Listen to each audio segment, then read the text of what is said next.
Hi there and welcome to another episode of Music Ally Focus with me, Music Ally's editor Joe Sparrow.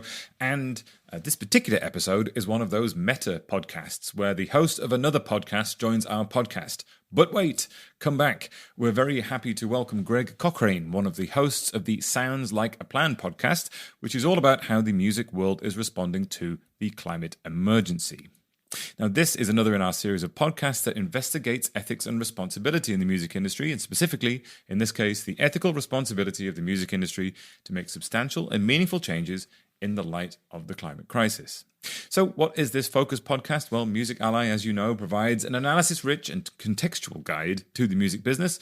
And each Music Ally Focus episode analyzes one meaningful music business story at a time, just like this one. And this podcast is also going to be quick. It'll last about the same amount of time as our old friend and serial record breaker Ashrita Furman could hypothetically light and then extinguish 2,500 fire torches. Ashrita lit and snuffed out 128 of them in 1 minute in 2016. And remarkably, that was the second time that they achieved that record. Now, talking of things being set terrifyingly ablaze, at the moment, the world is apparently speedrunning through the climate crisis, and a devastating series of changes are taking place, affecting all of life as we know it. We all need to do our part to make the significant changes that will result in minimizing the damage to planet Earth, but while we dutifully recycle our paper and plastics, are the big multinational businesses, like those in the music industry, doing their part too? We're discussing this with music journalist and broadcaster Greg Cochrane, who, along with Faye Milton, who is co-founder of the Music Declares Emergency organisation and the drummer in British band Savages, and co-hosts the Sounds Like a Plan podcast. We wanted to ask Greg what the music industry is doing and what it must do better. Let's go over to Greg now. So we're very happy to welcome Greg Cochrane, co-host of the Sounds Like a Plan podcast, to the show. Hi, Greg. Thanks very much for having me. And we were just stressing before we started that this is one of those meta podcasts where there's a guest from one podcast and another. So this better be a good one. No pressure, Greg. Just make sure this is one of the best ones you've done for a while. Okay. So before we dig into the main topic here, which is about how the music industry can affect meaningful change around the climate emergency and do things that make a long-term difference, here's a question that I'm asking most of the guests on the podcast at the moment, which sets a bit of context about the person we're speaking to. And Greg, that is, if you could only choose one piece of music, what would that be? A favourite piece of music of all time? Wow, Joe, you've just come out with an enormous question to start. Well, because my head is in sort of climate mode, one of my favourite tracks that does have a climate sort of theme to it is Anoni's 4 Degrees. And that song was the sort of song that set me on a path to wanting to learn more about the climate crisis, coming from a music fandom and music journalism background, which was about, what was that, 2016, something like that. I still absolutely adore that song, despite the fact that it's got a very gloomy message about the future of humankind and the planet. But in terms of a song that always really, really stirs me, then that, I think it's absolutely incredible. Good choice. Thanks, Greg. And for the benefit of everybody out there, I didn't actually prepare Greg in advance for that. That was just a natural choice. But thank you for keeping it on theme. And of course, that is one of the benefits of music, and the powerful thing about music is that you can condense big, important messages into something that's simple and palatable and can reach millions of people. Listen, let's talk about your podcast briefly now. You're into the 3rd series of it. You're speaking to a broad range of people across and next to the music industry, including Brian Eno, which is exciting stuff, isn't it? And you've got perspective of talking to lots of people in the industry who are motivated to make change. So what have you seen and learned? Have you seen a change in the intent of people and the desire of them to address the climate emergency? Well, I think anybody that's kind of familiar with the climate situation will know that we're kind of 1 minute to midnight in terms of the urgency on this. So there's a lot of work to be done and a lot of work to be done very quickly. But what I would say is that we only started the podcast in April 2021, so not that much over a year ago. And it has come some way in that time. I think basically the idea of the podcast, I'd wanted to launch something like this for a while because it felt like I was seeing a lot of innovation happening and a lot of discourse, but none of it necessarily had a home or a place to live. My background is in digital content commissioning and creation, so it made sense to me to basically make something, a platform that was dedicated to music's response to the climate crisis, so the solutions and the opinions and the conversations. And we made 8 episodes to start, and I think what sort of signified that there has been a lot, or what signified that there's been some progress going on, is the fact that we went out, we made 8 episodes that were all sort of coming at this from a different angle, so talking to people from different parts of the music community, and we very quickly realised that we could make a whole lot more. So we're now on to our 3rd series, like you say. We're coming to towards the end of that. We've made almost 30 podcasts, and each one tries to take a different angle and talk to somebody in a different corner of the music world about this, and we could easily make another 30. So that means that I think, we are seeing lots more ideas, we are seeing more solutions, we are seeing a greater willingness from people around the music world to talk about this. So in that sense, I think there has been progress, but we've got to put it in context. Like, it's happening, but maybe it's not happening quickly enough. Which sadly is the story of actions around climate change for maybe the last couple of generations, isn't it? And certainly my lifetime. What we're talking about here are broad changes that the wider industry needs to make, and these are big impact international changes that make meaningful differences with regards to the climate. Now, the music industry isn't the concrete industry. Its carbon footprint is relatively small in some ways compared to other giant industries, but also it's a very large and broad industry. There's a lot of travel involved, a lot of air miles, a lot of manufacturing, plastic in this global industry. So while we're hearing positive noises from the music industry, what are the biggest changes it needs to face in order to make serious climate changes? And are there some difficult home truths that need to be addressed in there?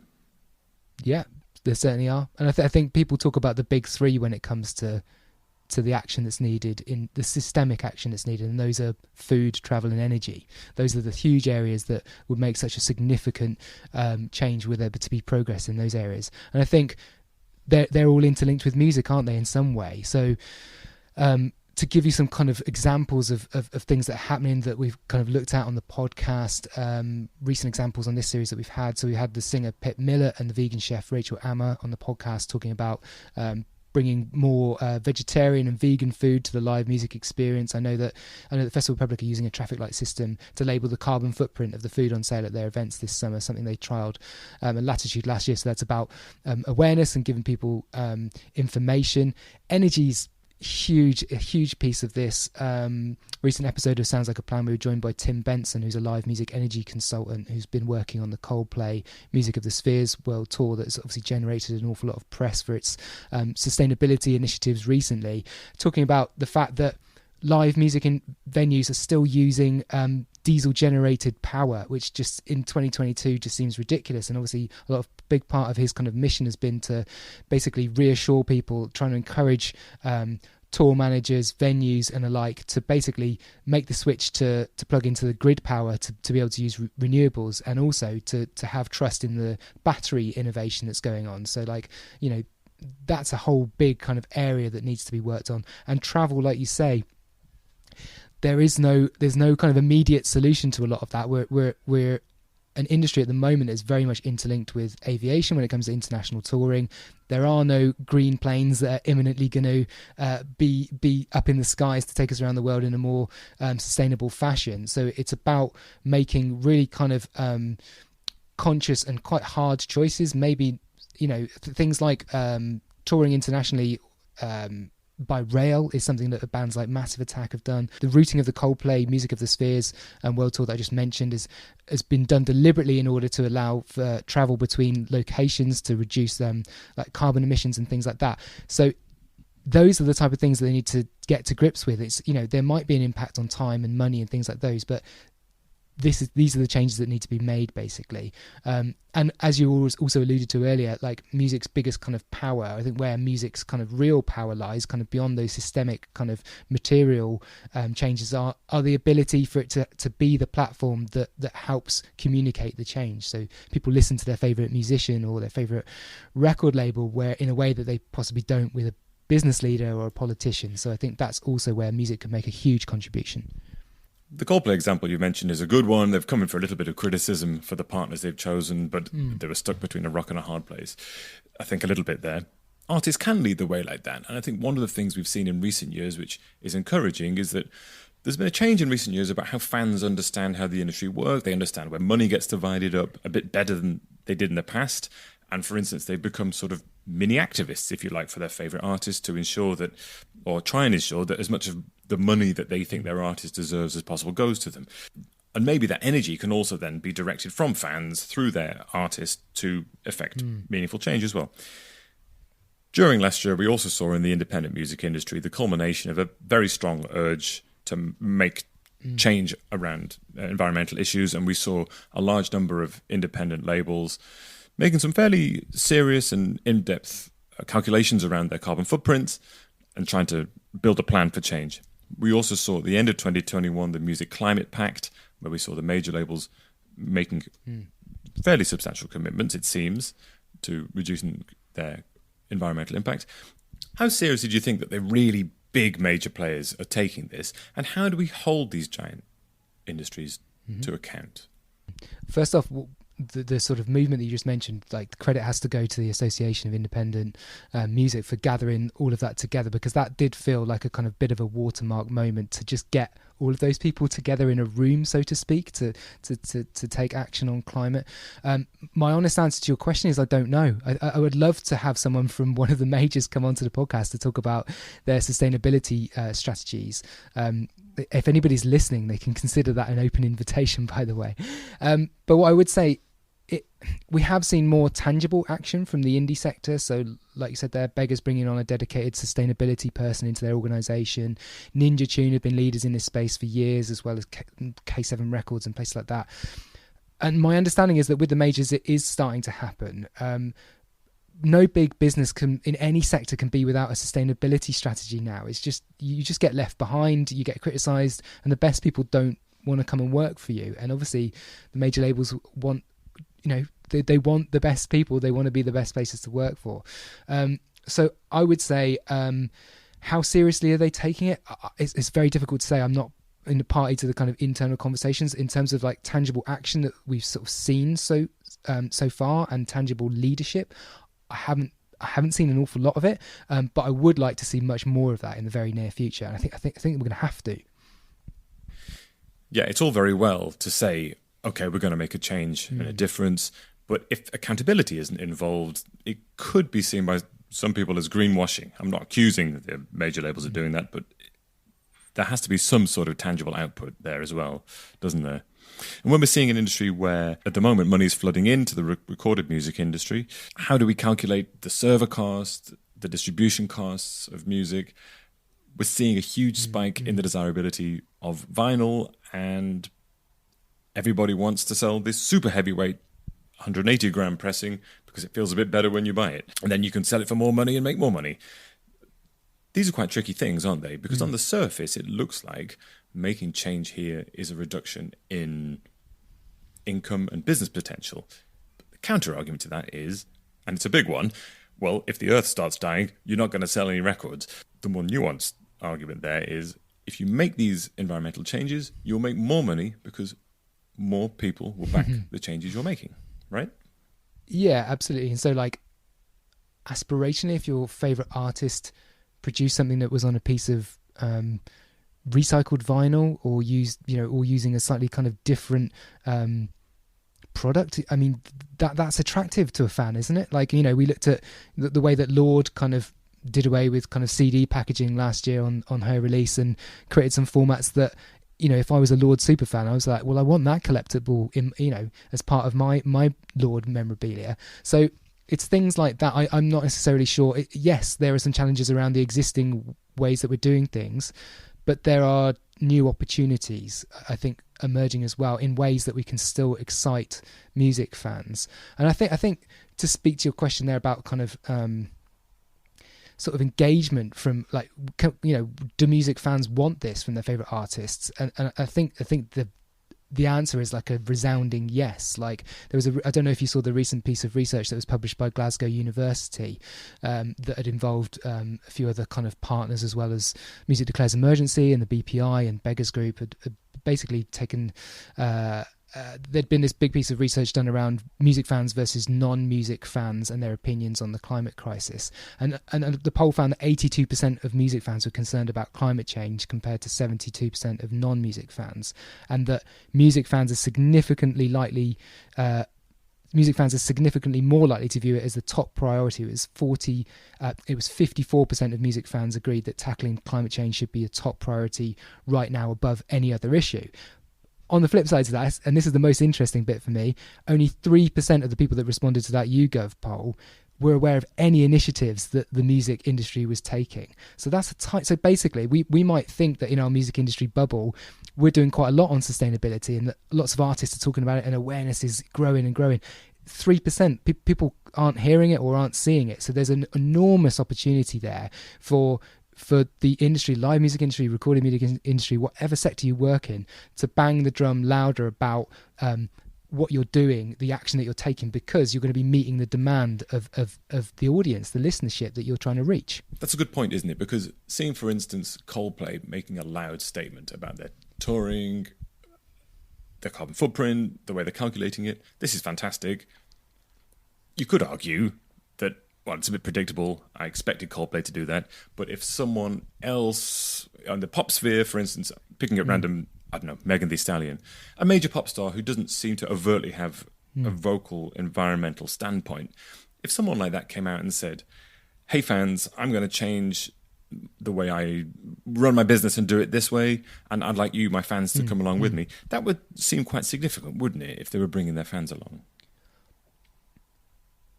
Yeah, I get where you're coming from, but I also think that Coldplay have effectively created a very public experiment and said, like, we're not going to get everything correct here. And what they're going to do is, once the tour's over, they're going to hand over all of the data and all the learnings. I think they're doing it in conjunction with one of the London universities, which will get analysed and kind of turned into reports and recommendations and things like that, and handed back to the tour promoter, I think is probably Live Nation, to basically go, Here was the results of your big experiment. Like, these are our learnings. These are things you can use to effectively go and create a blueprint, like for other tours of this scale. And that's what could go out and inform the structure of the next Megan Thee Stallion tour or whoever it might be. Do you know what I mean? So I actually think, I know, I take your point. Like, Coldplay have been immersed in this world for a long time. So, but I don't think their leadership in that sense should be undervalued. I think I'd supported them across the board. We're seeing fans wanting to make a difference, as I mentioned earlier, pushing change from the bottom of the pyramid. Do you think this is something that will actually help drive these changes needed? Fans will look at the options and say, hey, I'm not going to buy a ticket for this event, but I will buy a ticket for this one because they have a clear carbon calculation, a clear carbon neutral policy. This venue is better than that one. Yeah, I don't have any particular knowledge about whether that like drives ticket sales, like bums on seats. If you see that like your favorite festival is taking steps towards being sustainable, but my hunch is that it does, particularly with the younger end of the audience. And so, festivals like We Love Green put it kind of at the front and center of their messaging about what they do, and I know an increasing amount of festivals are doing like that, and like Festival Republic are kind of shouting more about their kind of strategy. And I think one thing kind of comes from another. If you have a robust sustainability strategy, regardless of whatever part of the music business you're in, you feel more comfortable about going and talking about it and shouting about it, and then in turn people engage with that, and they're like, that this is the thing that's going on, isn't it? People are spending their money deliberately in places that they think it's being used well, or not, or they're not wasting it, or they're not contributing to the problem. And so that trend is only going to grow. So I think this sense that we've been getting that climate communication is growing, and that amongst businesses, you only just have to watch like a set of TV adverts in between your favorite program on Channel 4 to be like, wow, McDonald's are talking about their sustainability credentials, or so and so are doing that, talking about come and spend your money with us because we're greener than our competitor or whatever. That trend is only growing. So that's an incentive, like we talked about earlier, for those big businesses to get their sustainability strategies in order, so that they can go out and broadcast about it, and that's attractive to listeners. And to jump in here, if you're finding this podcast useful and you want more of this kind of in-depth news and trusted analysis waiting for you in your email inbox every morning, as well as access to all of Music Ally's industry-leading reports and so on, head on over to musically.com/subscribe. And don't forget, if you're an indie label, you're an artist manager, you're an employee of a CMO or a publisher, you might be eligible for one of our sponsored complimentary subscriptions as well. So head on over to musically.com/subscribe to see if you can get it. Okay, let's go back to the podcast. I want to talk in a minute about practical changes, things that listen. But before, I want to ask a gateway question, and that's about overcoming the size of the problem in a sort of psychological sense. You're a communicator in this space trying to affect these positive changes around the climate emergency. And how do you overcome what I can only describe in a frank way as the feeling that this is just too big to deal with? I'm not being cynical, but we've all seen these hockey stick graphs for so many years where there's a big vertical spike at the end of the graph where we are, and that's the sea temperature rising or the parts per million of carbon in the atmosphere rocketing. And it's easy to feel completely overwhelmed by that, isn't it? So as a communicator, how do you get past that and engage with listeners and people and make them feel motivated and enabled? I very much felt like that myself, so that's why we started the podcast, and the reason we did that was to try and break it down so it felt a little bit more manageable. And so that's why I'm presuming that lots of people listening to this podcast are, obviously music fans, but maybe work in the music sector as well. And so each of the episodes is kind of speaking to a different corner of the music world about this. And so whether you're a music manager or maybe you work in NFTs or festivals, live events, whatever it might be, it just sort of localized that and made you feel a little bit more empowered to know that somebody else or many people in that space might have come up with a solution, or they've got an idea, or at least that they're just talking about it. So you don't, because you're right, it can feel really alienating and overwhelming, but as soon as you sort of localize it, and by that I don't mean sort of putting pressure on the individual saying like you haven't done your recycling this week or whatever, it's just about relating it to their experience, their everyday, then suddenly it all feels a bit more graspable and obtainable, and you feel a little bit more optimistic and not disillusioned, like the problem's too big and that you mean nothing and you might as well not bother. And suddenly it all just feels like a bit more participatory, that you can get involved. So that was a whole part of the reason of creating it, really. I guess that's where music, again, can play a central role, because, fandom and music is where people come together, isn't it? Definitely. You just mentioned there, our listenership here on the Music Ally podcast is people listening across the music industry, from very senior positions to solo practitioners, DIY artists. We always, in topics like this, try and bring actionable things to the podcast so that they can do something after listening to it. It is hard sometimes to know where to start.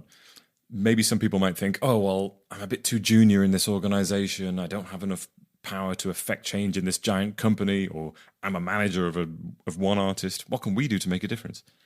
I'm not asking you to supply a magic bullet answer that everyone can do, apart from, do your recycling, folks. But what sort of decisions can people make immediately to start making an actual difference and feeling that they're part of a significant change? Yeah, I guess I'd point to a couple of existing organisations within the music industry that people may or may not know. So you mentioned that we'd had Brian Eno on the podcast. He's the co-founder of Earth%, which is an organisation that's aimed at working with the music community to basically distribute funds to the most impactful climate organisations. So people might have seen their recent Bandcamp campaign over Earth Day, which involved Anna Calvi and Nile Rodgers and Coldplay, lots of really big names in the music world. And I suppose what they're trying to do is create a passage to the sort of for people that want to do something on this but aren't an expert, or maybe don't even have an ambition to be an expert on the subject of climate, but you're just worried about it and you want to do something. Earth% are basically asking anybody within the music industry to pledge 1% of their income towards climate causes, and the way that works is basically you divert that income and then it goes to Earth%'s expert panel, who are people that aren't really in music, that are basically experts on climate. So Professor Brian Cox and Tamsin Edwards, who's one of the authors on the UN's IPCC report, are amongst their panel who basically decide the organisations that where that money then gets distributed to. So it's almost like it's quite a simple kind of mechanism for effectively saying, like, you want to do something, like here's a simple way of funding real impact. And then beyond that, like, names that people may or may not be familiar with: Music Declares Emergency, which obviously has galvanized lots of kind of artist voices the last couple of years. A brilliant organization that was co-founded by my co-host on the podcast, Faye Milton, from the band Savages. Julie's Bicycle have been doing fantastic work in this space for a long time, and I mean, just if you can make room in your day to look at the resources on the Julie's Bicycle website, then there's just a fantastic wealth of material there. A Greener Festival, Vision 2025, these are all bodies that are all trying to move together to change the needle on climate change from a music perspective. Great campaigns and amazing resources. So yeah, supporting them. And then I mean, in terms of, the question was about like what you can do personally, then there are things like, I mean, one of the most effective and quickest ways you can do that is around your personal finances. So like things like where your pension is, or where your savings are, or where the bank account that you use.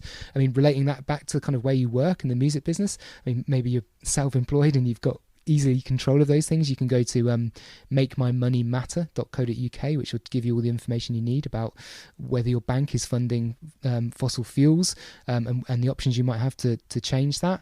And equally, if you work for an organisation and you might go, I have absolutely no idea where my pension is or what it's funding or other. Again, that website will kind of can give you some insight, and there's no reason why you can't work with your colleagues and your line management to kind of address those sort of things and say, hey, we don't really want that, do we? Like, that's not constructive. So that's a really, really very, very personal way that you can participate in systemic change.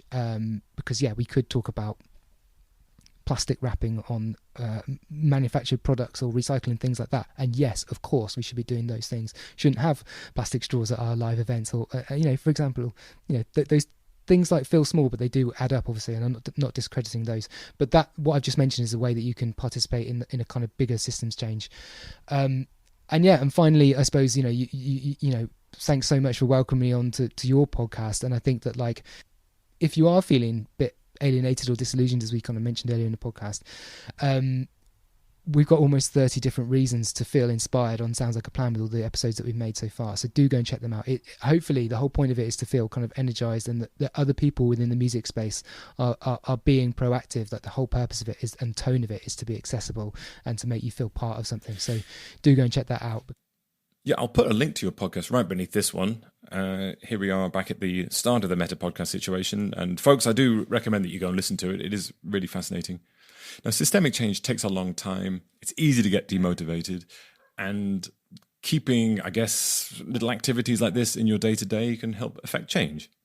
And hearing these stories on your podcast can perhaps make you feel like you are part of something bigger.